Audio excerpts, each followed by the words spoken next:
May senaryo akong nakita, Master, kidnapping sa Chino Roses. Tatlong sasakyan sila, pinaikutan nila yung sasakyan ng Chinese kasama yung driver bodyguard. So ibig sabihin, victim dito, Chinese saka isang driver bodyguard. Sa location spot, madami tayong mga 5'9", kasi may malapit na kondo ng mga Bravo.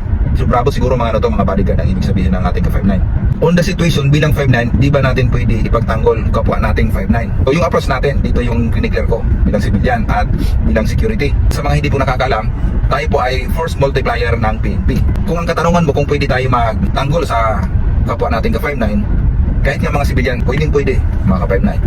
Pero mga ka-5'9", bilang civilian, kung ganitong sitwasyon para sa ating mga civilian na hindi tayo train sa mga ganitong senaryo, napaka-critical para gawin natin yung pagtulong sa kanila. Problema dito, mga ka-5'9", unang-una hindi tayo train. Sino yung magkukumand para mapasunod natin itong mga 5'9" natin? O diba, di kayo pare-parehas. Baka ikaw lang may lakas ng loob tumulong,